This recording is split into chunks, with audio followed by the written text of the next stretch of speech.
Hello friends, இந்த வீடியோவில் நம்ம என்னென்ன சென்டென்சஸ் பார்க்க போகிறோம் அப்படிங்கிறத பார்த்துடலாமா? ஃபர்ஸ்ட் சென்டென்ஸ் என்னென்னா, உன் விருப்பம் போல். நம்ம பொதுவாக பேசும்போது உன் விருப்பம் போல் செய்ய அப்படின்னு சொல்லுவோம் இல்லையா? ஸோ அதை எப்படி சொல்லலாம்? டூ ஆஸ் யுவர் விஷ் அப்படின்னு சொல்லலாம். அப்படின்னா உங்கள் விருப்பம் போல் செய். ஆஸ் யுவர் விஷ் அப்படின்னா உன் விருப்பம் போல். ஆஸ் யுவர் விஷ் அப்படிங்கும் போது உன் விருப்பம் போலன்னு சொல்லிவிட்டு நம்ம என்ன சொல்ல வரோமோ அதை சொல்லிக்கலாம்.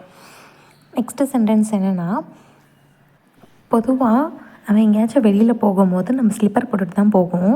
ஸோ அதையும் மீறி நம்ம வெறுங்காலில் நடக்கும்போது நம்மளை சொல்லுவாங்க இல்லையா, வெறுங்காலில் நடக்காத அப்படின்னு சொல்லிட்டு, முள் குத்தும் இல்லைன்னா பூச்சி இருக்கும் இந்த மாதிரிலாம் சொல்லுவாங்க. அதை டோன்ட் வாக் பேர்ஃபுட். பேர்ஃபுட்னால் என்னென்னா வெறுங்கால் அப்படின்னு சொல்லுவாங்க இல்லையா? ஸோ அதை தான் டோன்ட் வாக் பேர்ஃபுட் அப்படின்னு சொல்லுவோம். டோன்ட் வாக் பேர்ஃபுட் அப்படின்னு, டோன்ட் வாக்னா நடக்காதே, வெறுங்கால் அப்படிங்கிறத பேர்ஃபுட் அப்படின்னு சொல்கிறது. இதுவே ஒரு வீட்டுக்கு போகும்போது வெறுங்கையோட யார் வீட்டுக்கும் போவாது அப்படின்னு சொல்லுவாங்க. ஏன்னா பொதுவாக மேக்ஸிமம் வந்து குழந்தைங்க இருக்க வீட்டில் வந்து கண்டிப்பாக வெறுங்கையோடு போகக்கூடாது அப்படின்னு சொல்லுவாங்க. ஏன்னா அவங்க எதிர்பார்ப்பாங்க இல்லையா? ஸோ அதை don't visit someone's house empty handed. Don't visit someone ஹவுஸ்னால் யார் வீட்டுக்கும் போகாத. எம்டி ஹேண்டட் அப்படின்னா வெறும் கை வீசிக்கிட்டு போகிறதுன்னு சொல்லுவாங்க இல்லையா? அதை தான் எம்டி ஹேண்டட்னு சொல்லுவோம். சுலபமாக கைவிட்றாத. இந்த விஷயம் வந்து உனக்கு ஈஸியாக நடந்ததில்லை, ஸோ அதனால் இதை சுலபமாக கைவிட்றாத. இது வந்து உன்னோட கடின உழைப்பு, இதை வந்து ஈஸியாக விட்டுறாத அப்படின்னு சொல்லுவாங்க. சுலபமாக கைவிடாதே அப்படின்னு சொல்கிறத எப்படி சொல்லலாம் அப்படின்னா, டோன்ட் கிவ் அப்னா அதாவது விட்டு கொடுத்துறாத. கிவ் அப்னா நான் கிவ் அப் பண்ணிக்கலாம் அப்படின்னு சொல்கிறது என்னென்னா விட்டு கொடுக்கறது. டோன்ட் கிவ் அப் ஈஸிலினா ஈஸியாக கைவிட்றாத அப்படின்னு சொல்கிறது. நான் கவனமாக இருக்கணும். நான் கவனமாக இருக்கணும். நான் வந்து இந்த இடத்துல வந்து ரொம்ப கவனமாக இருக்கணும். ஐ need to stay focused. I need to stay அப்படின்னா இருக்கணும். ஃபோக்கஸ்ட் அப்படின்னா கவனமாக. ஐ நீட் டு ஸ்டே ஃபோக்கஸ்ட் அப்படின்னா நான் கவனமாக இருக்க வேண்டிய சுச்சுவேஷன். நீடுனா என்னோடய தேவை, இருக்க வேண்டிய தேவை இருக்குது அப்படின்னு சொல்கிறது. தொடர்ந்து போகலாம். தொடர்ந்து போகலாம். இது எப்படி சொல்லலாம்? வாங்க தொடர்ந்து நம்ம போகலாம் அப்படின்னு சொல்லுவாங்க இல்லையா? ஸோ அந்த தொடர்ந்து போகலாம் அப்படிங்கிறத லெட்ஸ் யூஸ் பண்ணி சொல்லலாம். லெட்ஸ் கீப் கோயிங் அப்படின்னா விடாமல், கீப் கோயிங்னா போயிட்டே இருக்குன்னு சொல்லுவோம் இல்லையா? ஸோ அதுதான் லெட்ஸ் கீப் கோயிங் அப்படின்னா கைவிடாமல் தொடர்ந்து போயிட்டே இருக்கணும். Keep going. மாறுறதுக்கு நான் தயார். இந்த இடத்துலேருந்து இன்னொரு இடம், அதாவது ஆஃபீஸ்லேருந்து இப்போ சென்னையிலேருந்து பெங்களூர் மாற்றுறாங்கன்னா எனக்கு இந்த மாற்றத்துக்கு நான் தயார், மாறுறதுக்கு நான் ரெடியாக தான் இருக்கேன், ஒன்றும் பிரச்சனை இல்லை, எங்கே வேணாலும் போடட்டும் அப்படின்னு சொல்லுவாங்க. அதை I am ready for change. I am ready அப்படின்னா நான் தயாராக இருக்கேன். எதுக்கு தயாராக இருக்கேன்? For change. I am ready for change அப்படின்னா நான் மாறுறதுக்கு தயாராக இருக்கேன் அப்படின்னு சொல்கிறது. ஏன் முடிவுக்கு சப்போர்ட் பண்ணு. என்னை வந்து தயவு செய்து என்னோடய டெசிஷனுக்கு எனக்கு சப்போர்ட் பண்ணு, அதுவே போதும். எனக்கு நீ எந்த ஒரு ஃபர்தரான எதுவும் பண்ண தேவையில்லை, என் முடிவுக்கு சப்போர்ட் பண்ணு. ஸோ அதை please support my decision. Please சப்போர்ட்னா எனக்கு வந்து சப்போர்ட் பண்ணு. எதுக்கு? என்னோடய டெசிஷன், என்னோடய முடிவுக்கு. So my decision. Please support my decision அப்படின்னா என் சப்போர்ட்க்கு, என் முடிவுக்கு சப்போர்ட் பண்ணு. சில நேரங்களில் இது தேவை. இது சில நேரத்தில் இது தேவைப்படும் அப்படின்னு சொல்லுவாங்க இல்லையா? ஸோ சில நேரங்களில் இது தேவை அப்படிங்கிறத எப்படி சொல்லலாம் அப்படின்னா இட்ஸ் நெசசரி. இட்ஸ் நெசசரினா இது தேவை. சம்டைம்ஸ்னால் சில நேரத்தில், சில நேரத்தில் இது தேவை. It's necessary sometimes. புரிஞ்சுதுங்களா? It's necessary sometimes, sometime it necessary. இந்த மாதிரி நம்ம மாற்றி மாற்றி சொல்லுவாங்க. இதில் வந்து கிராமட்டிக் மிஸ்டேக்ஸ் அந்த மாதிரி பார்த்து பேசும்போது நமக்கு கஷ்டமாக இருக்கும். தப்பாக இருந்தாலும் பரவாயில்ல, பேசிவிட்டு அப்புறம் என்ன தப்பு அப்படிங்கிறது தெரிஞ்சுக்கிட்டோம் அப்படின்னா ஓரளவுக்கு ஈஸியாக இருக்கும். தைரியமாக இதை எதிர்கொள்வேன். எனக்கு இதை கண்டு எந்த பயமும் இல்லை, தைரியமாக இதை வந்து நான் எதிர்கொள்கிறேன். I will face it bravely.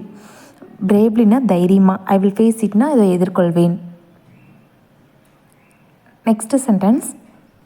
இப்போது ஒரு பர்சனை நம்ம பார்த்துட்டோம் அப்படின்னா டக்குன்னு திரும்பி பார்க்காத அப்படின்னு சொல்லுவாங்க. இல்லை அப்படின்னா நான் சொல்கிறதுக்கு உடனே ரியாக்ட் பண்ணாத அப்படின்னு சொல்லுவாங்க இல்லையா? அதை don't react immediately. Don't react அப்படின்னா ரியாக்ட் பண்ணாத. இமீடியட்லி அப்படிங்கும்போது உடனே. டோன்ட் ரியாக்ட் இமீடியட்லி அப்படின்னா உடனே ரியாக்ட் பண்ணாத. நான் சொல்கிறதுக்கு உடனே டக்குன்னு ரியாக்ட் பண்ணாத, மெதுவாக பாரு. இந்த மாதிரி சொல்லும் போது டோன்ட் ரியாக்ட் இமீடியட்லி அப்படின்னு சொல்லுவோம். நான் தெளிவாக யோசிக்கணும். இதில் வந்து நான் எடுத்தோம் கவுத்தோன்னு முடிவு பண்ணக்கூடாது. இதில் நான் தெளிவாக யோசிக்கணும் அப்படின்னு சொல்லுவாங்க இல்லையா? ஸோ நான் தெளிவாக யோசிக்கணும் அப்படிங்கிறத ஐ need to think clearly. I need to think அப்படின்னா அந்த சுச்சுவேஷன் இருக்கும் இல்லையா, எனக்கு தேவை அப்படிங்கும்போது ஐ நீட் டு திங்க் அப்படின்னா நான் திங்க் பண்ணணும். கிளியர்லி அப்படிங்கும்போது தெளிவாக. ஐ நீட் டு திங்க் கிளியர்லி அப்படின்னா நான் தெளிவாக யோசிக்கணும் அப்படின்னு சொல்கிறது. என் இலக்கை நோக்கி நான் வேலை செய்கிறேன். இதில் என்னோடய சக்ஸஸ் ஆகுமா ஃபெயிலியர் ஆகும்லாம் எனக்கு தெரியாது. என்னோடய இலக்கை நோக்கி நான் ஃபோக்கஸ் பண்ணணும். என்னோடய இலக்கை நோக்கி நான் வேலை செஞ்சிட்ருக்கேன். அப்படி சொல்கிறத I am working towards my goal. I am working அப்படின்னா நான் வேலை செஞ்சிட்ருக்கேன். எதுக்கு? டுவோர்ட்ஸ் மை கோல், என்னோடய இலக்குக்காக அப்படின்னு சொல்கிறது. தயவு செய்து என்னோட இரு. நீ எங்கே போயினாலும் போ, பட் தயவு செய்து என் கூட இரு அப்படின்னு சொல்லுவாங்களே, என்னுடன் இரு. Please stay with me. Please stay அப்படின்னா இருங்கள். வித் மீ அப்படிங்கும்போது என்னுடன். ப்ளீஸ் ஸ்டே வித் மீ அப்படின்னா தயவு செய்து என்னுடன் இருங்கள் அப்படின்னு சொல்கிறது. இதை ஒரு ஒரு லவ்வர்ஸாக இருக்கட்டும், இல்லை ஒரு கப்புள்ஸ் யார் வேணாலும் இந்த சென்டென்ஸ் யூஸ் பண்ணலாம். நான் தொடர்ந்து நம்புவேன். நான் வந்து அதில் எனக்கு நம்பிக்கை இருக்கோ இல்லையோ, அது நடக்குமோ நடக்காதோ, பட் நான் தொடர்ந்து அதை நம்புகிறேன் அப்படின்னு சொல்கிறத I will keep believing. I will கீப்னா நம்புவேன் அப்படின்னு சொல்லுவோம் இல்லையா, future. So will keep believing, ஃப்யூச்சரில் கண்டினியூ ஆகும். தொடர்ந்து நம்பிகிட்டே இருப்பேன். I will keep believing. என்னை பற்றி எனக்கு பெருமை. யார் என்னை பற்றி ப்ளேம் பண்ணாலும் பரவாயில்ல, என்னை பற்றி யார் தப்பாக நினச்சாலும் பரவாயில்ல, எனக்கு நான் பெருமை, என்னை பற்றி நான் நம்புகிறேன் அப்படின்னு சொல்கிறத I am proud my self. என்னை நினச்சி எனக்கே பெருமையாக இருக்குன்னு சொல்லுவாங்க இல்லையா? ஸோ எக்ஸாக்டாக இந்த சென்டென்ஸ் தான் இது. I am proud my self அப்படின்னு சொல்கிறது.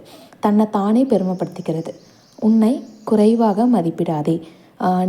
உன்னோட டேலண்ட்டுன்னு ஒன்று இருக்கும். கண்டிப்பாக ஒவ்வொருத்தருக்கும் ஒரு டேலண்ட் இருக்கும். ஸோ அதை don't under estimate your self. Don't under estimate அப்படின்னா உன்னை நீயே தரக்குறைவாக தாழ்த்தி சொல்கிறதுன்னு சொல்லுவாங்க இல்லையா, அதை தான் அண்டர் எஸ்டிமேட் சொல்லுவோம். Don't under estimate your self அப்படின்னா உன்னை நீயே தாழ்த்திக்காத, குறைச்ச மதிப்பிடாத அப்படின்னு சொல்கிறது. கண்டிப்பாக நீ சக்ஸஸ் ஆவ. பாசிட்டிவாக முன்னேறுவேன் அப்படின்னு சொல்லுவோம் இல்லையா. கண்டிப்பாக நான் இதில் சக்ஸஸ் ஆவேன், நான் இதில் எனக்கு பாசிட்டிவ் திங்கிங் இருக்குது. ஸோ பாசிட்டிவாக முன்னேறுவேன். அதில் ஃப்ளாப்பே வந்தாலும் சரி, I will move ahead positively. அதாவது முன்னேறி போயிட்டே இருப்பேன். பாசிட்டிவாக I will move ahead positively அப்படின்னா பாசிட்டிவாக முன்னேறி போயிட்டே இருப்பேன் அப்படின்னு சொல்கிறது. முன்னேற்றத்தை கொண்டாடலாமா? அதாவது இப்போ நிறைய பேர் வந்து இன்ஸ்டாகிராமில் 100K 300K அதுக்கெலாம் வந்து கேக் வெட்டி செலிப்ரேட் பண்ணுறாங்க இல்லையா. ஸோ அதுதான் லெட்ஸ் செலிப்ரேட் ப்ராக்ரெஸ். அப்படின்னா நம்ம முன்னேற்றத்துக்கு ஒரு ப்ராக்ரெஸ் வச்சுருப்போம் இல்லையா, ஒரு திட்டம் வச்சுருப்போம் இல்லையா. ஸோ அந்த திட்டத்துக்காக நம்ம செலிப்ரேட் பண்ணலாமா? Let's celebrate progress. நான் ஊக்கத்தோடு இருக்கணும். இந்த விஷயத்தில் நான் ரொம்ப ஸ்ட்ராங்காக இருக்கணும்னு சொல்லுவாங்க. ஊக்கம்னா என்னென்னா மோட்டிவேஷன் சொல்லுவாங்க இல்லையா, அதுதான். நான் ஊக்கத்தோடு இருக்கணும், கண்டிப்பாக சக்ஸஸ் ஆகுங்கிற ஒரு பிலீவோடு இருக்கணும்னு சொல்லுவாங்க. ஊக்கம்னா motivation. I need to stay motivated. அதாவது இதில் தப்பாக இருந்தாலும் பரவாயில்ல, I need to stay motivated. நான் ஊக்கத்தோடு இதில் இருக்கணும். என்ன நடந்தாலும் பரவாயில்ல, எனக்கு ஊக்குவிக்க நீங்கள் இருங்க, என்னை மோட்டிவேட் பண்ணுறதுக்கு நீங்கள் இருங்க. இந்த மாதிரி டைலாக் சொல்கிறது. இன்று புதுசாக ஆரம்பிக்கிறேன். இது வரைக்கும் போனது போச்சு. இன்றைக்கி இது வந்து நியூ இயர்க்கான ஒரு சென்டென்ஸ். இன்னையிலேருந்து புதுசாக ஆரம்பிக்கிறேன். I am starting fresh today. அதாவது 2015 நேற்றோட முடிஞ்சது. 2025 நேற்றோட முடிஞ்சது. 2026 இன்றைக்கி ஸ்டார்ட் ஆகுது இல்லையா. I am starting fresh today அப்படின்னு சொல்லலாம். நான் எச்சரிக்கையுடன் இருக்கணும். அவங்கள பற்றி நான் தப்பாக குறைவாக எடை போட்டுறக்கூடாது. நான் ரொம்ப எச்சரிக்கையாக இருக்கணும். எச்சரிக்கைனா நான் அலர்ட்டாக இருக்கணும்னு சொல்லுவாங்க இல்லையா. அலர்ட்டாக இரு, அவங்கள நீ குறைச்சி மதிப்பிடாத. I need to stay alert. நிறைய சென்டென்சஸ் வந்து மோட்டிவேஷனாக ஊக்கத்தோடு இருக்கணும், அலர்ட்டாக இருக்கணும் அப்படிங்கிறதெல்லாம் I need to stay alert அப்படின்னு சொல்லலாம். இன்றைக்கி பார்த்த சென்டென்சஸ் எல்லாமே கண்டிப்பாக உங்களுக்கு ரொம்ப பிடிச்சிருக்கும்னு நினைக்கிறேன். டே டு டே லைஃப்பில் நம்ம பேசுகிற சென்டென்சஸ் தான் வீடியோஸாக போட்டிருக்கோம். இந்த மாதிரி நிறைய தெரிஞ்சுக்கணும் அப்படின்னா மறக்காமல் சேனலை சப்ஸ்கிரைப் பண்ணி பக்கத்தில் இருக்க பெல் ஐக்கான் கிளிக் பண்ணி வச்சுக்கோங்க. Stay tune for next video. Until then tata bye.